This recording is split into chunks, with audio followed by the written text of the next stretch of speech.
crystal chandeliers trembled as Kwon Taeyang's wheelchair rolled across the polished marble floor of Seoul's most exclusive private banquet hall.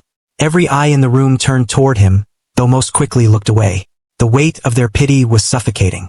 Han Saran stood at the center of the room in a white designer gown, her diamond engagement ring catching the light. She'd chosen this venue deliberately, maximum visibility, maximum humiliation. The investors, the rival families, the political allies, they were all here to witness what should have been a simple blind date formality before their wedding. Instead, she cleared her throat and spoke into the microphone with the precision of an executioner. I refuse to marry a broken man. The silence that followed was absolute. Even the servers froze mid-step. Taeyang's hands remained perfectly still on the armrests of his wheelchair, his face carved from ice. But everyone in that room could feel the shift, the crumbling of an empire built on fear and respect. The Kwon family has served this city with strength for 3 generations. Saran continued, her voice sweet as poisoned honey. I cannot in good conscience bind myself to a dynasty that can no longer stand on its own. A laugh rippled through the crowd. Small, cruel. Taeyang's jaw tightened almost imperceptibly. His second in command, Park Ji-ho, stepped forward, but Taeyang raised one finger. Stop. Saran removed the engagement ring and placed it on the table beside her champagne glass. The clink of diamond against crystal echoed like a death knell. I wish you well, Chairman Kwon. I'm sure you understand that this is simply business. She walked out without looking back, her heels clicking against marble like a countdown. The moment the doors closed behind her, the whispers exploded. Investors huddled together, phones already appearing. Rival family representatives exchanged knowing glances. The Kwon Empire was bleeding, and the sharks had smelled blood. Taeyang turned his wheelchair with mechanical precision and left the hall. His entire security detail scrambled to follow, but not before he heard the words that would haunt the next 48 hours. Without a strong marriage alliance, the Kwon family is finished. Back at the mansion, Park Ji-ho paced the war room like a caged animal. The emergency council had assembled within an hour. 8 men who controlled everything from shipping ports to construction permits, all of them suddenly looking at their leader like he was fragile glass. Chairman, we need to move quickly, said Executive Kim, the eldest of the council. The Lee family is already making calls. The Park Syndicate is questioning our shipping agreements. We're vulnerable. Taeyang stared at the wall of surveillance monitors, his expression unreadable. Then handle it. With respect, sir, this isn't something we can handle with strategy alone. Park Ji-ho stopped pacing and faced his friend directly. The marriage wasn't just about Saran. It was about proving that the Kwon family remains powerful despite everything. Despite the accident. Despite the wheelchair. Despite the fact that their king could no longer walk. We need a replacement, Executive Kim said bluntly. Someone presentable. Someone who can stand beside you at public events and make the world forget tonight ever happened. We need a wife, another council member added. Immediately, Taeyang's laugh was dry and humorless. And where exactly do you propose we find this convenient replacement? Park Ji-ho pulled out his tablet, his fingers flying across the screen. The translator. From tonight. Every head in the room turned toward him. The African woman? Executive Kim frowned. That's insane. Think about it, Ji-ho continued, pulling up footage from the banquet hall security cameras. She was professional, calm. She didn't flinch when Saran made her announcement. In fact, she looked disgusted by it. She's educated. She's in Korea on a student visa. And according to our background check, her father's visa status is complicated. The implications hung in the air like smoke. Taeyang studied the frozen image on the tablet. The woman, Zariah, according to the employment records, stood in the background of the frame, her expression sharp and assessing as she watched the drama unfold. Unlike everyone else in that room, she wasn't looking at him with pity. She was looking at Saran with something that resembled contempt. Find out everything about her, Taeyang said quietly. Then make the offer. Zariah Ifinanya Okoye was exactly 3 bills away from financial disaster when the knock came at her apartment door. She just finished her evening shift translating corporate documents, her eyes burning from staring at screens, her mind still cataloging the spectacle she'd witnessed at the banquet hall. The humiliation of that man in the wheelchair had been brutal to watch. But what had struck her wasn't his vulnerability. It was the complete absence of surprise on his face, as if he'd expected the betrayal all along, as if he'd already surrendered to it. She opened the door to find a man in an expensive suit flanked by 2 security guards. Miss Okoye, my name is Park Ji-ho. I work for Chairman Kwon Taeyang. May I come in? Every instinct screamed danger, But Zariah had learned long ago that running from powerful men only made them chase harder. You have 5 minutes. Jiho entered alone, his guards remaining in the hallway. He didn't waste time with pleasantries. Chairman Kwon needs a wife. Immediately. We're prepared to offer you a 1-year contract marriage in exchange for full financial security, legal protection for your family's visa status, and a substantial cash settlement at the end of the term. Zariah stared at him for a long moment, then laughed. Actually laughed. You cannot be serious. I'm very serious, Miss Okoye. Tonight's events have created a power vacuum that our enemies will exploit. A marriage, even a contractual one, restores stability. So I'm furniture. Decoration to make your boss look less pathetic to his investors. Jiho's expression didn't change. Chairman Kwon is many things, Miss Okoye, but he is not pathetic. He built an empire before he could legally drink.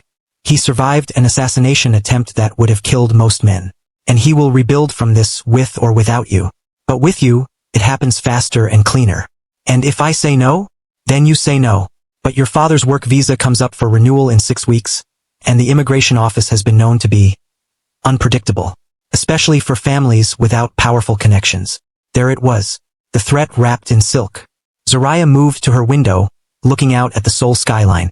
She'd come to Korea to build something. A career, a future, a life beyond the limitations that had been placed on her since birth. She'd fought for every scholarship, every opportunity, every moment of respect in rooms that didn't want her there. And now this man was offering her a shortcut paved with lies. I need to see him first, she said finally. You're chairman. If I'm going to sell a year of my life, I want to look him in the eye. Jiho pulled out his phone. He's waiting in the car downstairs. Of course he was. The Mercedes was idling at the curb, its windows tinted so dark she couldn't see inside. Jiho opened the rear door, and Zariah found herself face to face with Kwon Taeyang. He was younger than she'd expected. Maybe 32, 33, with features that would have been handsome if they weren't so carefully emptied of emotion. His wheelchair was top-of-the-line medical equipment, the kind that cost more than most people's cars. His suit was custom-tailored, his watch worth more than her entire year's tuition. But it was his eyes that caught her, dark, assessing, completely absent of the desperate pleading she'd expected. You wanted to see me, he said. Here I am. Zariah climbed into the car, ignoring Jiho's offered hand. The door closed behind her with a soft click, sealing them in together. Why me? She asked directly. You have money. You could hire an actress, a model, someone who actually wants to play this role. Because actresses want fame and models want exposure, Taeyang replied. You want security and you're smart enough to understand the terms. You also don't look at me like I'm already dead. Is that what your fiancé did? Former fiancé. A ghost of something. Anger, pain, both, flickered across his face. And yes, the moment I woke up in this chair, I stopped being a person to her. I became a liability. Zariah studied him for a long moment. I have conditions. Of course you do. I will not be treated as decoration. If I'm your wife, even contractually, I will speak freely in your presence. I will not be dismissed or patronized. I keep my own room, my own schedule, and my own identity. I am not replacing anyone. I am entering a business arrangement. Taeyang's expression didn't change, but she could see the calculation happening behind his eyes. Agreed. On one condition of my own. Which is, in public you play the role perfectly. Devoted wife, unwavering support, complete unity. Whatever you actually think of me or this arrangement stays private. In front of the world, we are unbreakable. I can do that. Then we have an agreement, Miss Okoye. He extended his hand. Zariah looked at it for a moment. This handshake would change everything, would lock her into a world she barely understood. Then she took it. His grip was strong, steady. The handshake of a man who'd built an empire with these hands before fate had stolen his legs. 1 year, she said. 1 year, he agreed. The wedding happened 72 hours later in a private ceremony so quiet it felt like a funeral. Zariah wore a simple white dress purchased that morning. Taeyang wore black, his wheelchair positioned beside her rather than in front. The officiant rushed through the vows. There were no guests except Park Jiho and Executive Kim as witnesses. When the officiant said, "You may kiss the bride," Taeyang simply inclined his head toward her. A gesture of acknowledgement, not affection. Zariah returned it. Business concluded. But the media announcement was anything but quiet. Chairman Kwon Taeyang marries mysterious heiress in private ceremony. New Mrs. Kwon's identity sparks international intrigue. The photo they released was masterfully composed. Zariah standing beside Taeyang's wheelchair, her hand on his shoulder, both of them looking directly at the camera with expressions of calm authority. Within hours, it had gone viral. The comments section exploded. Who is she? An African bride? For the Kwon family. She's stunning. He's lucky. This is clearly PR damage control after the Saran disaster. I heard she's a translator. How did they even meet? Zariah read through them once, then closed her phone. Let them speculate. She had bigger problems. The Kwon mansion was a fortress disguised as a home. 12 bedrooms, 8 bathrooms, a full security team, and staff who moved through the halls like ghosts. They treated her with cautious respect, unsure of her status. Was she the new mistress of the house or just another temporary fixture? Her assigned bedroom was beautiful and sterile. All white silk and minimalist furniture, like a luxury hotel room designed for someone with no personality. Taeyang's room was 3 doors down. They'd passed each other exactly twice in the first 48 hours, exchanging nothing but curt nods. On the 3rd day, Zariah decided she was done being a ghost in her own supposed home. She found Taeyang in his office, surrounded by monitors and documents, Park Ji-ho hovering nearby with a tablet. Neither man looked up when she entered. I need to reorganize the space, Zariah announced. That got their attention. Taeyang's eyes lifted slowly from his screen. Excuse me? Your desk faces the window, which means you're backlit during video conferences. It makes you look like a silhouette, which projects weakness. Your filing system requires you to cross the room repeatedly, which is inefficient given your mobility. And the security monitors are positioned too high, forcing you to crane your neck. It's all wrong. Silence. Park Ji-ho looked like he'd swallowed his tongue. This is my office, Taeyang said quietly, and there was steel underneath the calm. My space. My systems. Do not presume to change them. Then stop living like you've already surrendered. The words hung in the air like a slap. Park Ji-ho actually took a step back. But Zariah held her ground, meeting Taeyang's gaze directly. You built this empire, she continued. You survived an attempt on your life. But you're operating out of a workspace designed for a man who's given up. If we're going to convince the world that the Kwon family is still powerful, you need to start by convincing yourself. For a long moment, Taeyang said nothing. Then, impossibly, the corner of his mouth twitched. Not quite a smile, but something. You have 1 hour, he said. Move anything you want. But if I don't like it, you put it all back. Zariah nodded once and got to work. The transformation was subtle but effective. Desk repositioned for better lighting and power positioning. Files reorganized within arm's reach. Monitors lowered and angled properly. By the time she finished, the office looked less like a cage and more like a command center. Taeyang tested the new configuration, rolling himself through the space, checking sightlines and access points. His expression remained neutral, but she noticed he didn't order anything changed back. Acceptable, was all he said. It was a start. Over the next 2 weeks, Zariah began inserting herself into the machinery of the Kwon Empire. She attended strategy meetings, at first just observing. The executives tolerated her presence with barely concealed irritation. She was the boss's wife, after all, even if everyone knew it was temporary. But Zariah didn't just observe. She listened, and she noticed things. During a shipping negotiation, she caught Lieutenant Jung's numbers shifting between reports. During a real estate discussion, she noticed Executive Park's timeline didn't match the public records she'd researched. Small inconsistencies, tiny lies, the kind that added up to something bigger. She started keeping her own notes. The confrontation came during a dinner meeting with Japanese investors. Lieutenant Jung was presenting updated profit projections when Zariah set down her wine glass with just enough force to draw attention. The Port of Busan numbers, she said calmly. They're incorrect. Every head turned toward her. Lieutenant Jung's smile was patronizing. Mrs. Kwon, these are complex financial instruments. Perhaps you forgot I have a degree in architecture, which requires extensive mathematics, and I've been cross-referencing your numbers with the public shipping manifests. She pulled out her tablet.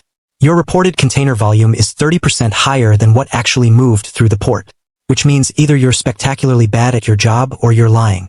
The temperature in the room dropped 10 degrees. Taeyang's expression remained neutral, but his fingers drummed once against his wheelchair armrest, the only tell that he was paying very close attention. Lieutenant Jung's smile vanished. Chairman, I assure you. Show me the source documents, Taeyang said quietly. Now. It took Jung 20 minutes to produce them. Another 10 for Park Ji-ho to verify what Zariah had already discovered.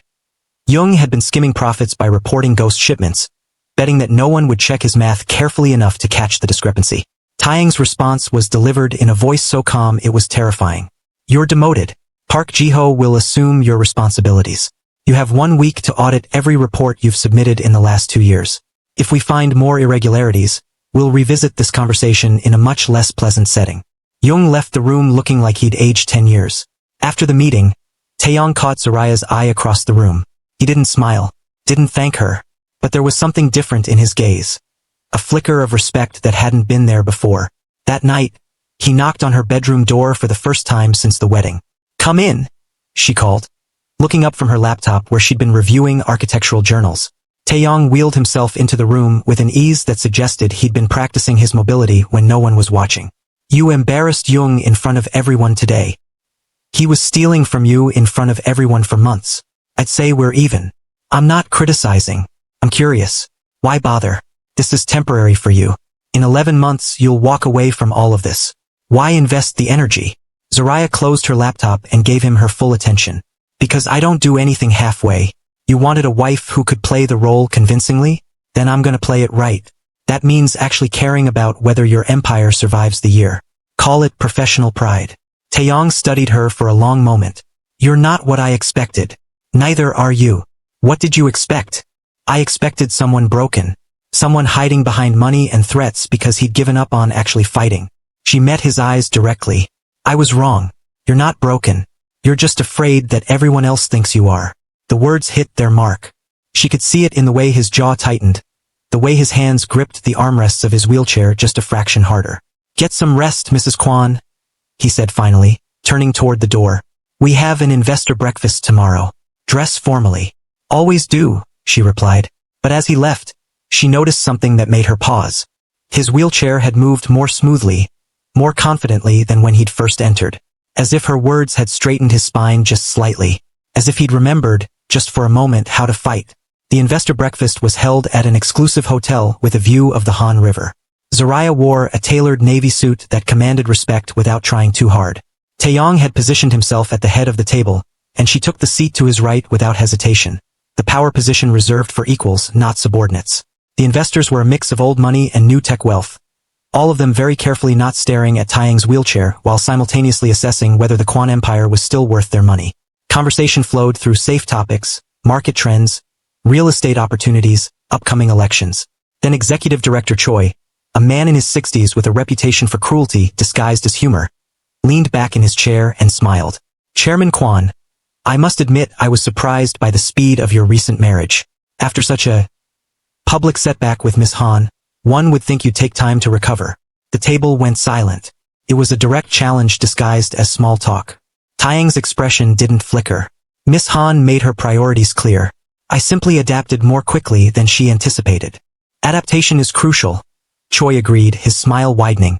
Though one must wonder if adaptation is the same as weakness. After all, a truly strong leader doesn't need to adapt to circumstances. He controls them. There it was. The real question underneath. Are you still strong enough to lead? Before Taeyang could respond, Zariah set down her coffee cup with deliberate precision. Every eye turned toward her. Executive Director Choi, she said, her voice pleasant but edged with steel. I find it fascinating that you equate adaptation with weakness. In architecture, my field, we have a term for structures that refuse to adapt to pressure. We call them failures waiting to happen. The truly strong structures, the ones that survive earthquakes and storms, are the ones that bend without breaking. They adapt to forces they cannot control. She leaned forward slightly. Chairman Kwon's ability to rebuild after betrayal and injury doesn't demonstrate weakness. It demonstrates the kind of resilience that most men in this room will never possess, because they've never been tested the way he has. The silence that followed was profound. Choi's smile had frozen on his face like a death mask. The other investors studied their plates with sudden intense interest. Park Ji-ho, standing against the wall, looked like he was trying not to laugh. Taeyang reached for his water glass, taking a slow sip before speaking. My wife makes an excellent point. Perhaps we should discuss the new shipping contracts I've secured with the Osaka partners. I believe you'll find the profit margins illuminating. The conversation moved on, but the power dynamic had shifted. By the time breakfast ended, 3 investors had requested private meetings to discuss expanded partnerships. Executive Director Choi left early, claiming a scheduling conflict. In the car afterward, Taeyang was silent for several minutes before speaking. You didn't have to do that. Yes, I did, Zariah replied. In public, we're unbreakable. Remember? That was the deal. Most people would have let me fight my own battles. Most people aren't married to you. She turned to look at him directly. Even temporarily. Something flickered in his eyes. Surprise? Maybe? Or the beginning of something more complicated. But before he could respond, Park Ji-ho's phone rang. His expression as he listened made Zariah's stomach tighten. What? Taeyang demanded. Han Saran is giving an interview, Ji-ho said grimly. To Seoul Daily. It's scheduled to run tomorrow morning. What's she saying? Ji-ho's jaw clenched. According to our source at the paper, she's claiming you've been in cognitive decline since the accident, that your judgment is compromised, that your recent marriage to an unknown foreigner proves you're no longer capable of leading the family business. Zariah felt her anger flare hot and bright. That's defamation. That's strategy, Taeyang corrected, his voice cold. She's positioning herself as the concerned ex-fiancée who escaped a sinking ship. By the time that article runs, half of Seoul will be questioning whether I'm competent to run a convenience store, let alone a syndicate. Then we don't let it run, Zariah said. We can't stop the press. No, but we can give them a better story. Taeyang looked at her, really looked at her, and she could see his mind working behind those dark eyes. What are you thinking? I'm thinking that Saran wants to make you look weak and unstable. So we show them the opposite. We throw an event, something public, high profile, where you're clearly in command and I'm clearly devoted. We invite everyone who matters, including the press. We make it impossible for them to run her narrative because our reality is too compelling. Park Ji-ho was already typing on his tablet. The Hanam Foundation Gala is in 3 days. It's the social event of the season, politicians, business leaders, international dignitaries. If we can secure the venue, secure it, Taeyang ordered. Whatever it costs, and make sure Han Saran gets an invitation. Zariah raised an eyebrow. You want her there? I want her to watch, Taeyang said, and there was something almost predatory in his smile. I want her to see exactly what she walked away from. The next 72 hours were a hurricane of preparation. Designers arrived at the mansion with racks of gowns. Security teams coordinated with venue staff. Park Ji-ho personally vetted every name on the guest list while simultaneously planting strategic rumors about the mysterious Mrs. Kwon's sophistication and intelligence.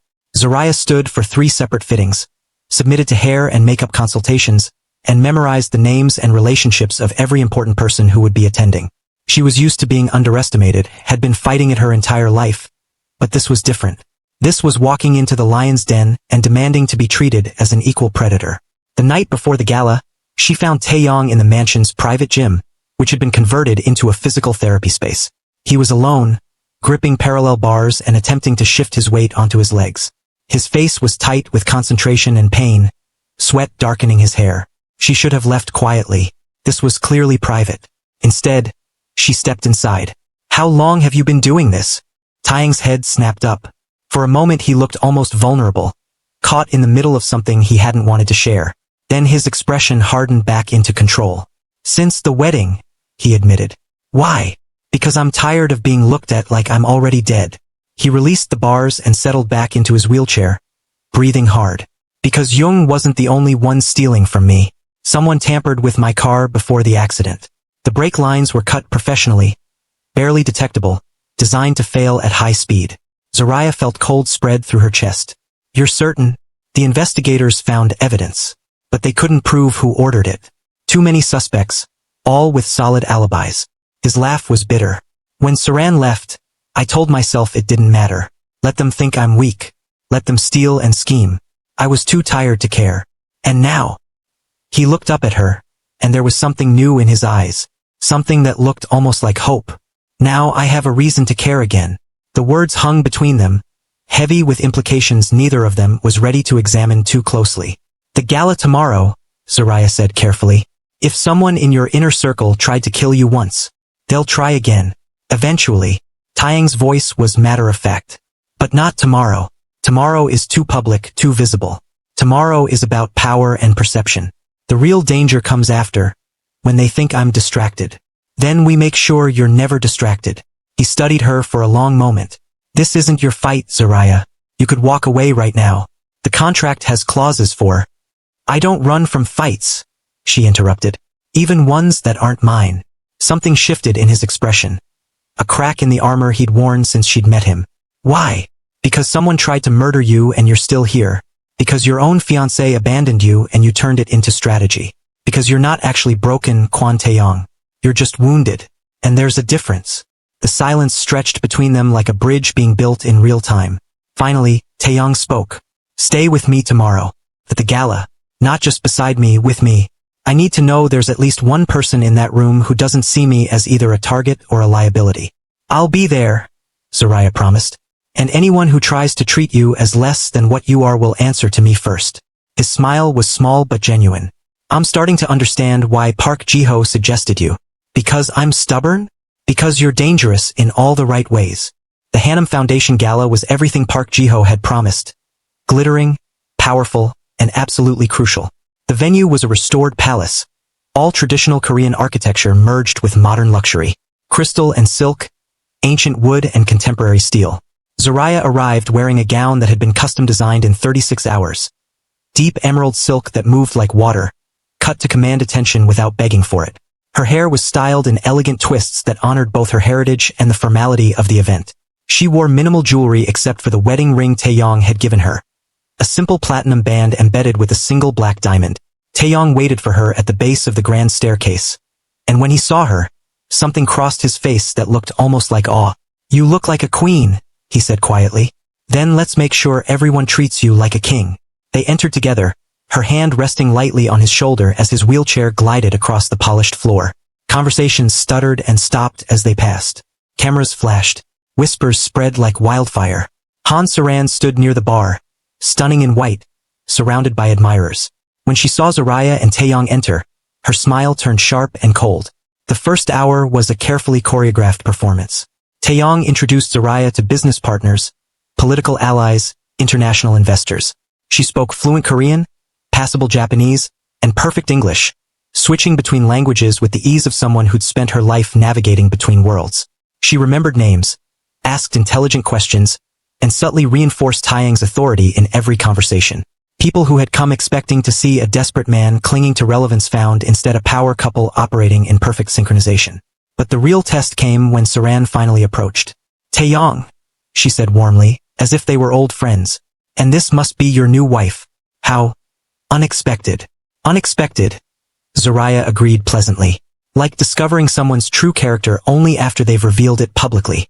Saran's smile didn't waver, but her eyes went cold. I'm sure Taeyang has explained that our separation was mutual, a matter of practical incompatibility. He explained that you called him broken and walked away the moment he needed support. Zariah corrected, her voice sweet as poisoned honey. But I suppose we all define mutual differently. Several nearby conversations stopped. This was better than any floor show. Taeyang's hand found Zariah's where it rested on his shoulder, his fingers curling around hers in a gesture that was both possessive and grateful. Saran, I believe your new fiancé is waiting for you, he said calmly. Something about a political appointment that requires proper family connections? I'm sure that's working out well for you. It was a direct hit. Saran had traded Taeyang for a politician's son. All reputation and no real power.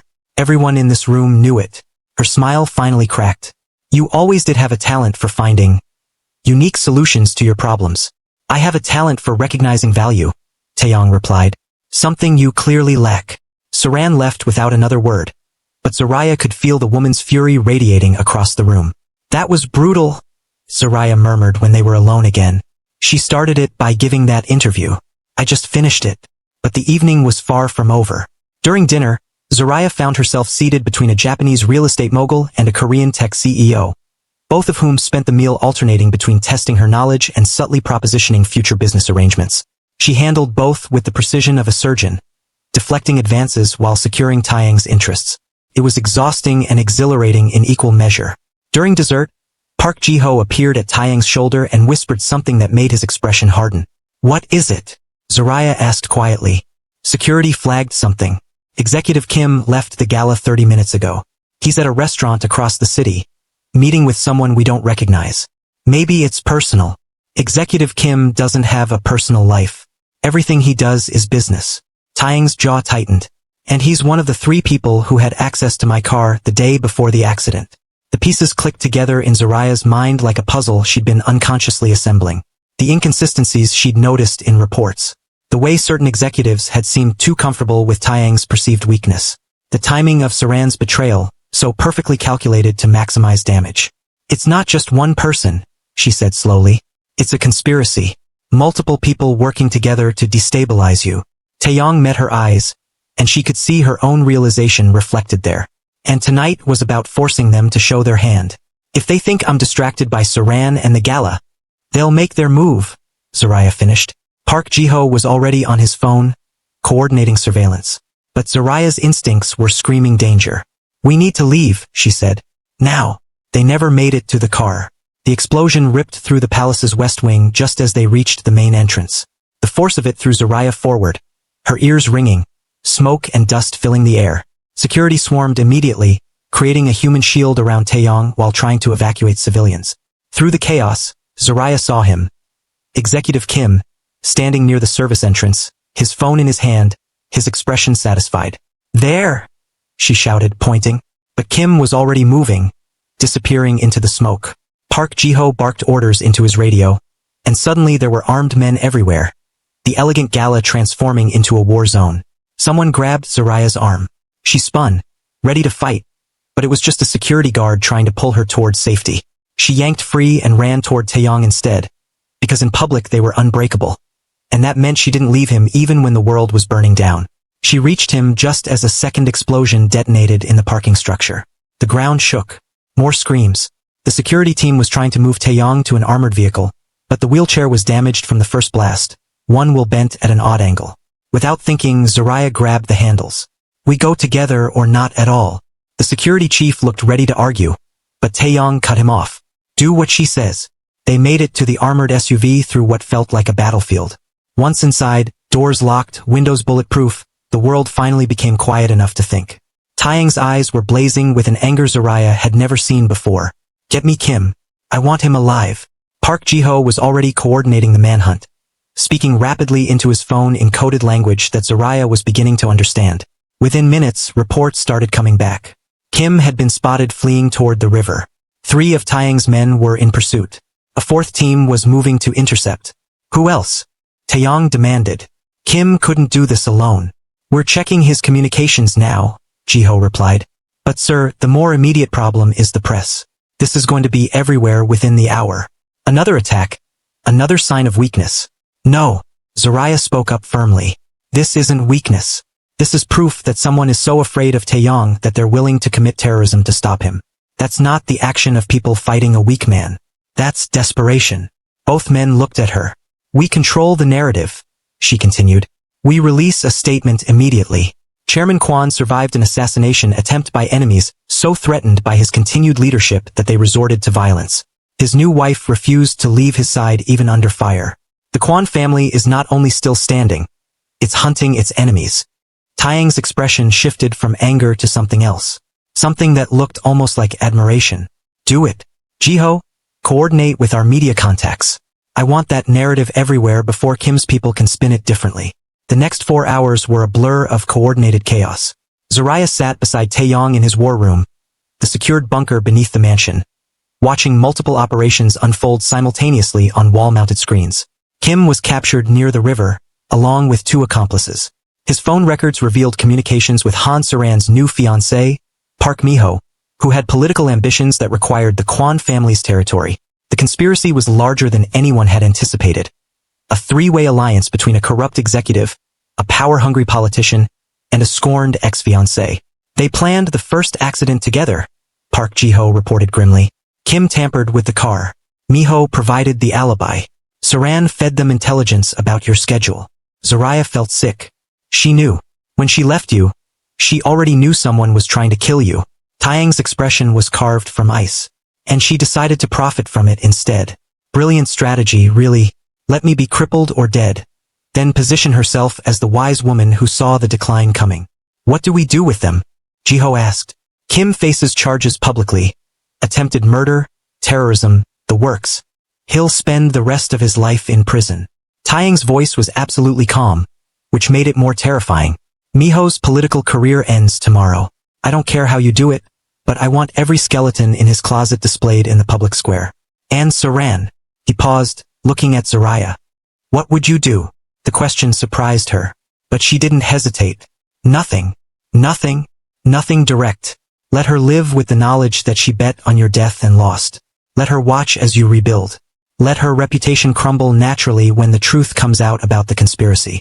The best revenge is making her irrelevant. Taeyang studied her for a long moment, then nodded. Jiho, make it happen. I want the full story released by morning, conspiracy, betrayal, all of it. But we don't touch Saran directly. Let the court of public opinion handle her. By sunrise, the narrative had been completely rewritten. Chairman Kwon wasn't a weak man clinging to power. He was a warrior who'd survived multiple assassination attempts and brought his enemies to justice. His mysterious wife wasn't decoration. She was a force of nature who'd stood by him through literal explosions. The photos from the gala went viral. Zariah in her emerald gown, standing beside Taeyang with absolute certainty. The two of them evacuating together, her hands on his damaged wheelchair, refusing to leave him.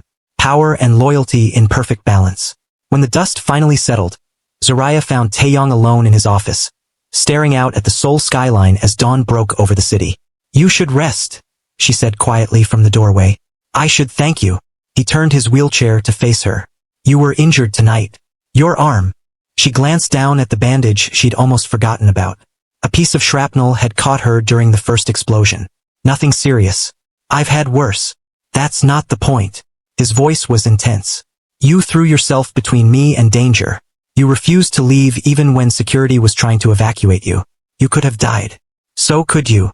I'm used to people wanting me dead. I'm not used to people willing to die to protect me.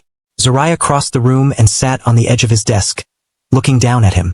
That's because most people in your life see you as a resource to exploit or an obstacle to remove. I see you as a person. And people protect people they. She stopped, suddenly aware of what she'd almost said. People they care about. When had that happened? When had this transactional arrangement become something more? Taeyang's hand reached out, his fingers brushing against hers where they rested on the desk. The contract, he said quietly. We should revisit the terms. Zariah's heart stuttered. What do you mean? I mean that this started as a one-year arrangement. A business deal to save both our reputations. But somewhere in the last few weeks, it stopped being business for me. His eyes met hers, and there was a vulnerability there she'd never seen before. Tell me I'm not alone in that. She should have said yes. Should have protected herself, maintained the boundaries, remembered that this was temporary. Instead, she laced her fingers through his. You're not alone. The kiss happened slowly, carefully, like they were both afraid of breaking something fragile and new. His hand came up to cup her face, and she leaned into the touch, into him, into this impossible thing that had grown between a mafia king and the woman who'd agreed to be his temporary queen. When they finally pulled apart, Taeyang was smiling.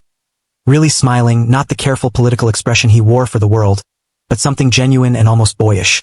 I'm rewriting the contract, he announced. To say what? No expiration date. No end clause. Just us. For as long as we both choose this. Zariah felt her eyes sting with unexpected tears. That's not a contract. That's a marriage. Then maybe it's time we had a real one. The next few weeks were a masterclass in controlled demolition. Park Miho's political career imploded exactly as Taeyang had predicted. A cascade of leaked scandals involving bribery, embezzlement, and some truly creative corruption. He withdrew from public life within a month. Han Saran tried to maintain her social position, but the truth about her knowledge of the conspiracy had leaked despite Taeyang's hands-off approach. Turned out the public had strong opinions about women who conspired in attempted murder. She left Korea entirely, last seen in Paris trying to rebuild her reputation among people who didn't know her history. Executive Kim was prosecuted to the fullest extent of the law. His trial became a sensation, the loyal lieutenant who tried to murder his boss for money and power. He got 30 years. The Kwon Empire, meanwhile, experienced a renaissance. With the traitors removed and Taeyang back in full control, business exploded. New partnerships formed. Old alliances strengthened. Investors who'd been cautious after the accident now fought for access. And through it all, Zariah was there. Not as decoration. Not as a temporary fix. But as a true partner. She started her own architectural firm with Taeyang's backing, specializing in accessible design. Her first major project was redesigning the Kwon corporate offices to be mobility-friendly without sacrificing power aesthetics. Within 6 months, she had a waiting list of corporate clients. Taeyang continued his physical therapy, though he never fully regained his ability to walk. But something more important had healed. His belief in himself, his willingness to be vulnerable, his understanding that strength came in many forms. One evening, 9 months after the gala attack, Zariah found him in the therapy room again. But this time he wasn't alone. Park Ji-ho was with him, reviewing security footage on a tablet. "What is it?" she asked. Taeyang's expression was thoughtful. "We found something. In Kim's old files. A fourth conspirator we missed." "Who?" "Lieutenant Jung. The one you caught stealing. He was feeding information to Kim the whole time, we just didn't catch it until now." Zariah felt cold. Jung had been demoted but not removed. He still had limited access to family business. Where is he now? That's the interesting part. He disappeared 3 days ago. Ji-ho's been tracking his movements. Taeyang gestured to the tablet. He's been meeting with the Lee family, our main rivals. He's selling information. Worse, he's trying to organize another attempt. But this time, he's not targeting me. Zariah's blood went cold. He's targeting me. He thinks removing you will destabilize me, that I'll retreat back into isolation if you're gone. Taeyang's voice was absolutely calm. He's wrong, of course. But that doesn't mean we can ignore the threat. Park Ji-ho pulled up surveillance photos showing Jung meeting with known Lee family enforcers. The threat was real and immediate. "What's the plan?" Zariah asked. Taeyang smiled, and there was something predatory in it. "We let him think he has an opening. Set a trap. Use you as bait." "Absolutely not," Park Ji-ho interjected immediately. "Sir, we can handle Jung without putting Mrs. Kwon at risk." "I'll do it," Zariah said calmly. Both men looked at her. "Jung underestimates me because I'm a woman, because I'm foreign, because he thinks I'm just playing dress-up in your world. Let him keep thinking that. Let him make his move. And when he does, we end this permanently." Taeyang studied her for a long moment. "You're sure?" "I'm sure that I'm tired of people trying to kill you. I'm sure that I'm tired of threats hanging over our lives. And I'm sure that I trust you to keep me safe while we burn Jung's plans to the ground." The plan was elegantly simple. Zariah would attend a charity auction alone, unusual but not unprecedented. Jung would see the opening and take it. Taeyang's security would be everywhere, invisible, waiting. The auction was held in a converted warehouse in Gangnam. All exposed brick and modern art. Zariah wore red. A deliberate choice, both bold and easy to track. She bid on a few pieces, made conversation with other attendees, and tried to look like a woman without a care in the world. Jung made his move during the final auction, when the crowd was focused on a particularly valuable piece. He approached her during the bidding war, his smile friendly and disarming. "Mrs. Kwon, surprised to see you here without the chairman." "I'm capable of attending events independently," she replied coolly. "Though I'm surprised to see you here at all. I thought you'd been reassigned to our Busan operations." "I was, but I had business in Seoul." His smile widened. "We should talk. I have information about the Lee family that the chairman would find valuable. Then schedule a meeting through proper channels." "This is too sensitive for channels. Please, 5 minutes." The private viewing room upstairs. Every instinct screamed danger, which was exactly what they'd been counting on. 5 minutes, Zariah agreed. She followed him up the stairs to the private viewing rooms, knowing that at least 6 security personnel were tracking her every move.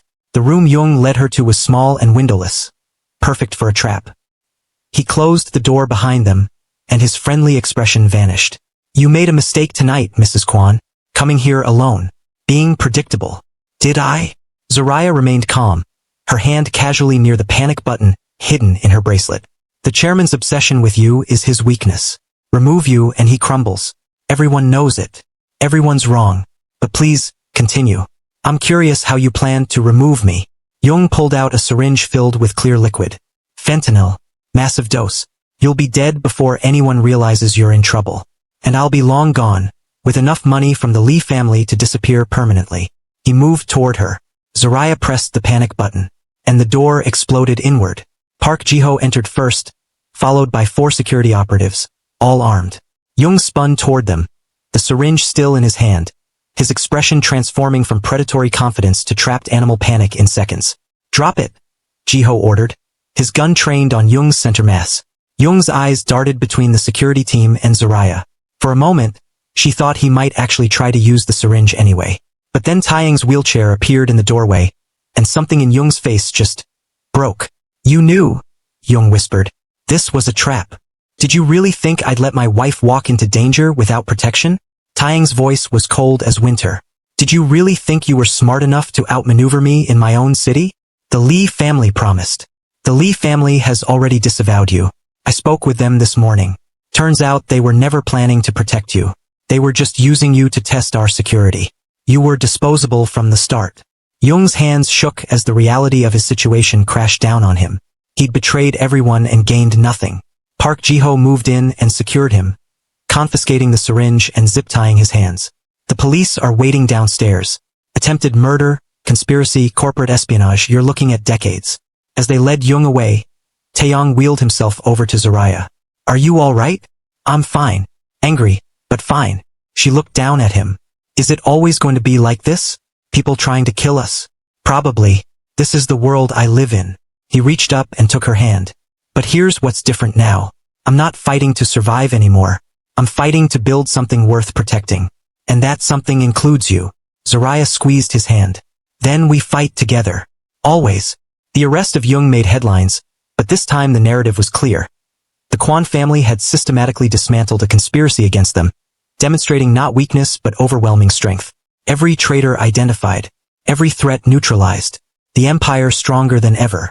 But it was a smaller moment 3 days later that changed everything. Zariah came home to find Taeyang waiting in the main sitting room, the formal space they never used. He was wearing a suit, which was unusual for evening at home. And he looked nervous, which was unprecedented. What's wrong? She asked immediately.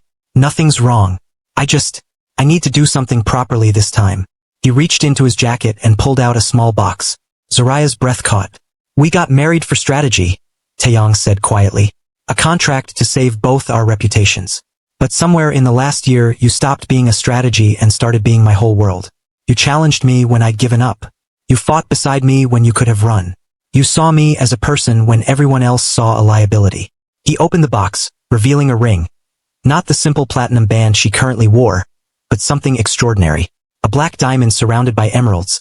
The colors echoing the dress she'd worn to the gala where everything changed. I can't give you a traditional romance. I can't promise you safety or simplicity, but I can promise you honesty, partnership, and a love that I didn't think I was capable of until I met you. His voice was steady despite the emotion in his eyes. Zariah Ifinanya Okoye, will you marry me? Not because of a contract, not because of necessity, but because I love you and I want to spend the rest of my life proving I'm worthy of you.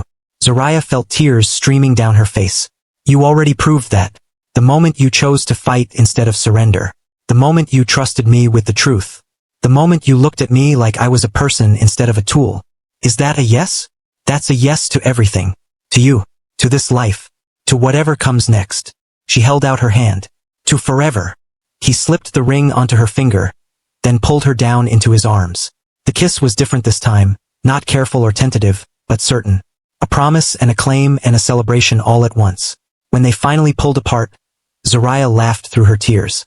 So do we have another wedding? Or does the first one count? The first one counts, Taeyang decided. But we're doing a reception. A real one. Where I can introduce you properly as my wife, not my strategy. I want to invite my father, of course, and your friends. Anyone who matters to you. He paused. I want them to see what you've built. Not just with me but for yourself. Your firm, your success, your empire alongside mine. Our empire, Zariah corrected. That's how this works now. Our empire, he agreed. The reception was held 6 weeks later at the Kwon mansion, transformed into something that honored both their heritages. Traditional Korean elements merged with Nigerian touches, colors and music and food, that told the story of two worlds coming together. Zariah's father flew in from Lagos, and watching him embrace his daughter while trying not to cry made even Park Ji-ho's eyes suspiciously bright. Her friends from university came, marveling at the transformation from struggling student to Mafia queen. Taeyang's legitimate business contacts mingled with the less legitimate ones, everyone operating under a temporary truce in honor of the celebration. And at the center of it all, Taeyang and Zariah stood together. Not a broken man and his replacement bride. Not a business arrangement, but partners who'd fought their way through betrayal and violence and doubt to build something genuine. During the reception, Taeyang stood, using a cane for support, his physical therapist nearby in case he needed help, but standing on his own power. The room went absolutely silent. A year ago, I was ready to give up, he said, his voice carrying across the crowd. I'd lost my mobility, my fiancée, and almost my life. I thought I was finished. And then this woman. He gestured to Zariah. This brilliant, fierce, impossible woman agreed to marry me for all the wrong reasons, or what I thought were wrong reasons. He looked at her, and there was so much love in his eyes that Zariah felt her throat tighten. She taught me that strength isn't about standing or walking or physical power. It's about refusing to surrender. It's about choosing to fight even when the odds are impossible. It's about building something worth protecting. He raised his glass. To my wife, my partner, my queen, thank you for saving me in every way that matters. The room erupted in applause. Zariah stood and moved to his side, her hand finding his. To the king of Seoul, she said, raising her own glass, who taught me that power and vulnerability can coexist, that leadership means knowing when to trust, and that sometimes the best partnerships start with the worst circumstances. She leaned in and kissed him in front of everyone. Not a chaste public gesture, but something real and deep and unashamed. When they pulled apart, the applause was deafening. As the party continued late into the night, Zariah stood on the mansion's balcony, looking out over the city. Seoul glittered below them like a kingdom made of light. Taeyang wheeled up beside her. He was back in his wheelchair now. Standing was still exhausting, still limited. But it didn't matter. He'd made his point. He'd reclaimed his strength on his own terms. What are you thinking? He asked. I'm thinking about how I came to Korea to build something. Career. A future. And I ended up building so much more. Regrets. Not even one. She looked down at him. This man who'd been a stranger a year ago and was now her entire world. Well, maybe one small one. What's that? That we wasted so much time on that contract marriage. We should have just admitted we were falling for each other and saved ourselves the drama. Taeyang laughed. A real laugh, full and genuine. Where's the fun in that? Besides, the best stories always start with impossible circumstances and terrible odds. Is that what we are? A story. We're a legend in the making, he corrected. The Afro-Nigerian queen who tamed the untamable. The Mafia king who chose love over power. The partnership that survived betrayal, assassination attempts, and a really terrible first wedding. You forgot the part where we're building an actual empire together. That goes without saying. He pulled her down to sit on his lap, wrapping his arms around her waist. What do you want to build next? Zariah thought about it. Her architectural firm was thriving. Taeyang's businesses were expanding into legitimate territories. They had power, money, respect, and something more valuable than all of it. They had each other. I want to build a legacy, she said finally. Not just for us, but for everyone who comes after. I want to prove that power doesn't have to come through violence or fear. That you can be strong and ethical. That you can lead without crushing everyone beneath you. That's a big goal. We're big people. Taeyang kissed the back of her neck. Then let's build it together. Starting tomorrow. Why not tonight? Because tonight, I just want to hold you and remember that a year ago I thought my life was over. And now I'm married to the most incredible woman I've ever met. And the future feels infinite. Zariah turned in his arms to face him properly. I love you, Kwon Taeyang. I love you, Zariah Kwon. The name still felt new but right. She'd kept her maiden name professionally, but in this world, in their world, she was Mrs. Kwon. The queen beside the king. The architect of their shared future. As they sat together on the balcony, watching the city they'd fought to protect, Zariah thought about the journey that had brought them here. The humiliation that had started it all. The contract that had bound them.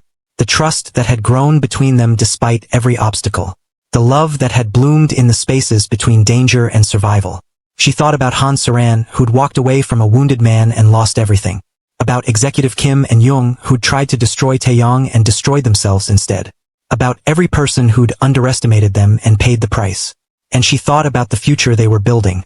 One where the color of her skin and the disability of his body didn't define them. Where their strength came from partnership, not domination. Where their empire was built on loyalty earned, not fear imposed. Hey, Taeyang said softly. Where did you go? Just thinking about how far we've come. And I can't wait to see where we go next. Inside the mansion, the party was still going strong. Music and laughter drifted out to the balcony. Their friends and allies celebrating the marriage that had saved an empire and created something even more valuable. Tomorrow they would return to the business of power and politics. Tomorrow they would continue building their legacy. Tomorrow they would face whatever new threats emerged because this was the world they'd chosen. But tonight, they were just two people who'd found each other in the most unlikely circumstances and decided to build something extraordinary together. Come on, Zariah said, standing and offering her hand. Let's go back to our party. Our guests are probably wondering where we disappeared to. Taeyang took her hand and let her pull him toward the doors. But before they went inside, he stopped her one more time. Thank you, he said simply. For what? For seeing me. For staying. For fighting. For loving me when I'd forgotten how to love myself. Zariah cupped his face in her hands.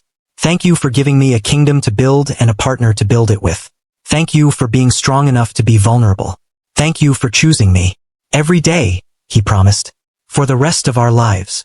They went back inside together, hand in hand, and rejoined their celebration. The Mafia king who'd learned to stand again, not just physically but emotionally. The fierce woman who'd come to Korea seeking opportunity and found a throne. Two people who'd started with a contract and built an empire of love. And if you enjoyed watching their story unfold, don't forget to subscribe to see what happens next in their journey. Hit that like button if you believe in love that conquers impossible odds, and drop a comment telling me whose perspective surprised you more, Taeyang's quiet strength or Zariah's fearless heart. Because this is just the beginning of the Kwon Empire, and trust me, you won't want to miss what comes next.